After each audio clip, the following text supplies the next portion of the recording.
Here is one thing that I absolutely hate seeing from all of those real estate gurus out there that happens at the end of every year. And here's what you should really be doing instead.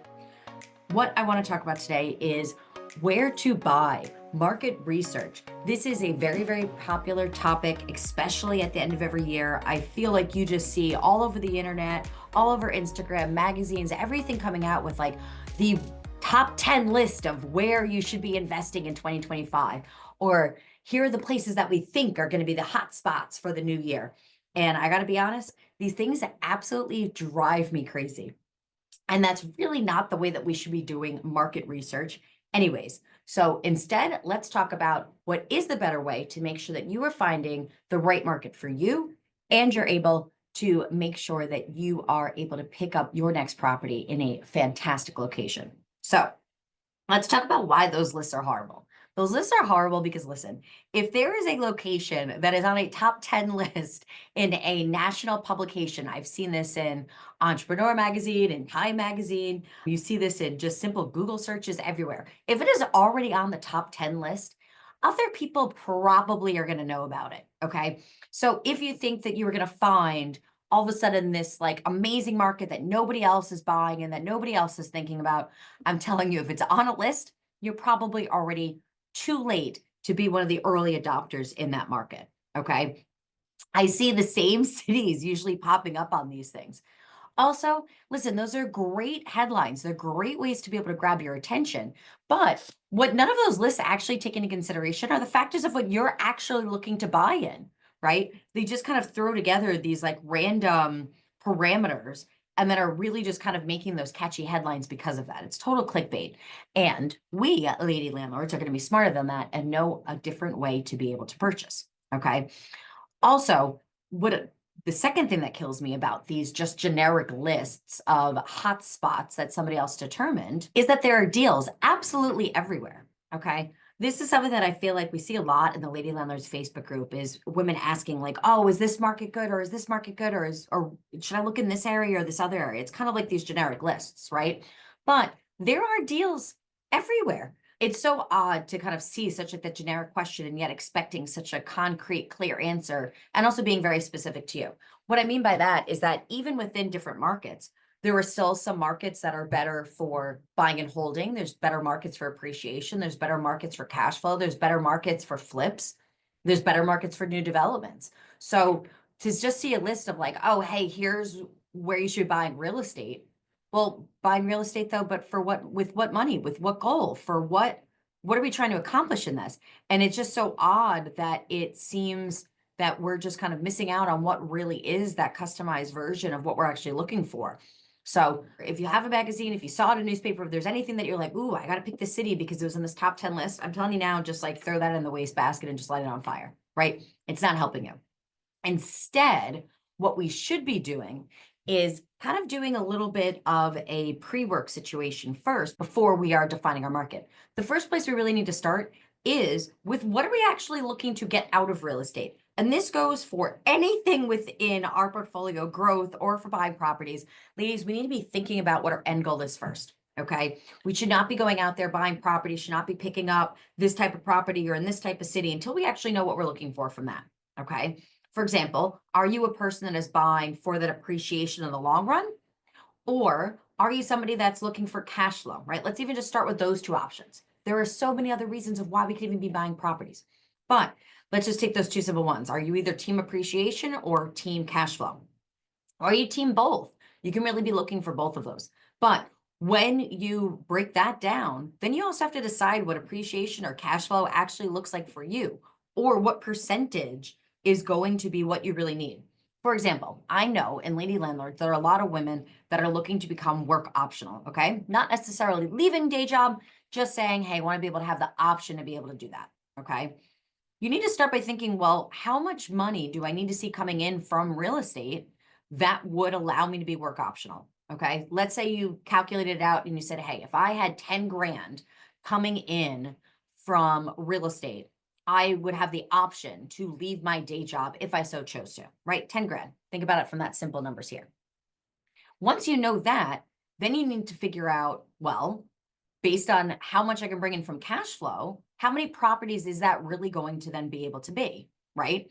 If you are saying, hey, I need my barrier to be at least $1,000 of cash flow from every single property, now you know you need only 10 properties.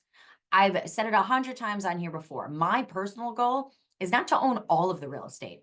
I want to own the least amount of rental properties for the most amount of money. Therefore, in doing that, I know that I need to be able to buy in areas where cash flow is high. I want to make sure that I'm bringing in a good amount of cash flow. I also need to understand what my financing is going to look like. If I am expecting to put down 0 or 3% or 5% down, it's going to be much harder to cash flow those larger amounts compared to if I was putting down 25% or more, or if I'm buying something in cash, right?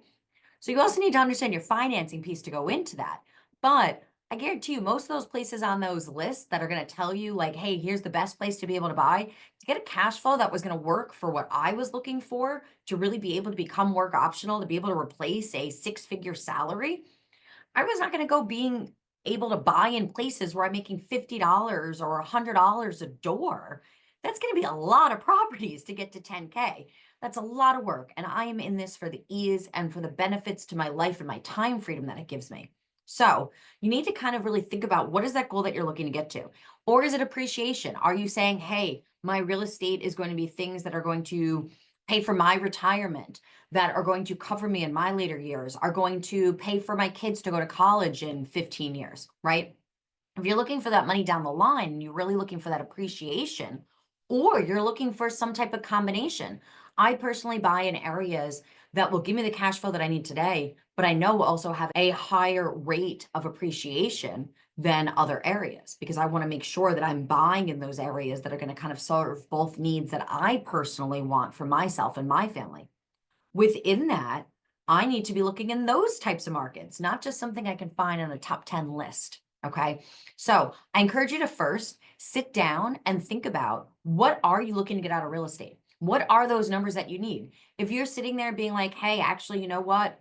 I really just want to cover my car payment, and therefore I need $500 a month. And that's what I'm looking for from real estate.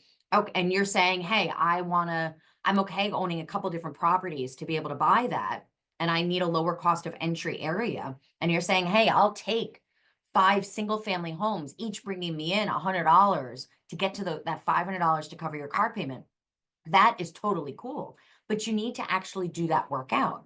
If you're saying, I want to be able to make that $1,000 a door, well, there's going to be some markets that you're going to have to be flexible to say, I'm going to do some work on those properties and I'm going to do some rehab, versus saying, hey, I know that to get into those markets, it's going to cost me a bit more. I'm going to have to buy at a higher sales rate. I'm going to need a larger down payment. But you know what? I have money right now, but I don't have time. You need to assess which one of those two things that you're on. Do you have money? Yes or no? Do you have time? Yes or no? Then let that dictate your decisions.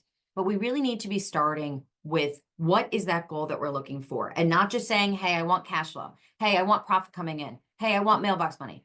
How much? And what are you willing to do for that amount of money? Like I said, personally to me, I'm not willing, I self-manage all 16 properties I have.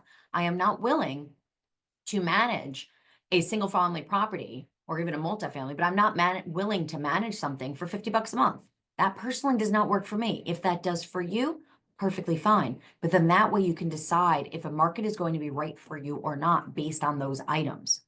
Now, once you're able to then to say, great, well, this is the cash flow that I need. I need X amount of dollars. And you could really break that down into how many properties that you even want. If you decide, you know what, I want to leave this full-time job, but I want to make real estate another full-time job for me, and you want to have 50, 75, 100 different properties, that's totally fine. But you need to know that going into it, so that way your strategy can really be put together in place, so that way you can pick the right market to come into what this is going to look like. Okay. Once now you kind of decide what that looks like, you also want to determine if long distance investing or short-term investing is going to be right for you. These are two very different concepts. Also, let's say you say, I want to buy local. You need to determine what buying local actually means also to you. To me, I'm a city kid. I don't really like driving. I am not good at driving. It is not something that I want to do. If I have to go more than like 30 minutes in a car, that's not very local to me, at least the way that I look at it. Other people have no problem driving or commuting an hour, 2 hours a day. If you're okay with that, your version of local or short distance investing is going to be different than mine. So if you're looking at that list of top 10 and you're like, oh, well, I live in New York, but this list is only showing me places in Ohio and North Carolina and Georgia and Texas, you're going to have to determine if you're actually going to be okay to invest then long distance. Those are personal preferences that we need to be able to decide on. But I'm telling you, wherever you are located, there are deals there, but you just have to determine if they're the right deals for you. So if you want to stay short distance and stay investing local to you, that's also okay. If you're open to going long distance, I'm sorry, but the world is kind of your oyster. I wouldn't just look at the top 10 list. I would still make sure that I'm now finding the right place for me specifically to be able to reach my goals the fastest and also in the most simplistic way possible. If I want to go long distance, I can really kind of open up my options with that. And to be honest, I still am not going to use a top 10 list because I feel like that is just asking for a competitive market that, like I said, if it's already on one of those top 10 lists, trust me, other investors have already figured that out. And there's probably already a slew of other people that are investing in that area. So you need to think about that piece. Then, regardless if you are investing locally or if you are investing long distance, are you going to self-manage this or are you going to have a property manager in this area? The reason for that is because you also need to factor that into your deal analysis. Property managers have costs. Also, property managers, depending if you're doing a long-term rental versus a short-term rental, they're also going to have different prices and different expectations on that. So you need to start thinking ahead. Do I want to use a property manager? And remember, with a property manager, you still have to manage the manager, right? And also remember that nobody is going to care about your properties as much as you do. If you want to self-manage, is that going to take a different time and a different knowledge level to be able to do? Yes, absolutely. But I'm telling you, those are all things that you're able to learn and really be able to put systems in place. I manage 16 properties and about 3 hours every single month. Okay. That to me, that is not a burden. That is perfectly okay for the money that I'm making to commit a couple hours to managing my properties in that sense. But you really need to think about those other factors within that. Are you looking for turnkey properties? Are you looking to flip properties? If you pick one of those places off that top 10 list, I'm telling you, to get a turnkey property, one, probably going to be a little bit more difficult to be able to do if they're already in competition because all these other investors already found out about this location. Therefore, turnkeys are going to be a little bit more difficult. But now when you're flipping, what does that look like with the other contractors in that area, with the other service people, the tradesmen that you're going to be needing to bring those roles in? How is that going to impact the amount of time it's going to take you to flip that property? And then what's that market going to look like then? Now, all of a sudden, is there somebody else on the top 10 list? And now you don't even have other investors, right? So now it's not like you flipped a property to sell it to another investor that also wanted to buy something that was on the top 10 list. But now instead of everybody being over in Raleigh, now everybody's looking in Charlotte.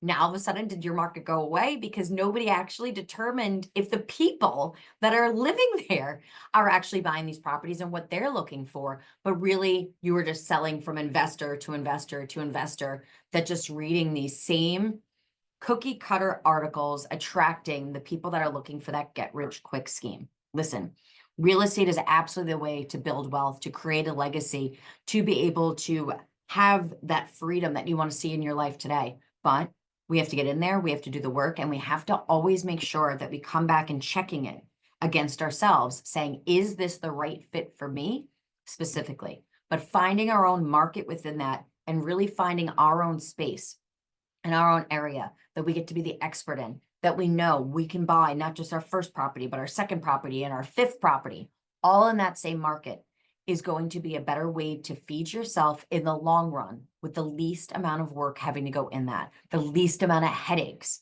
to be able to move into it.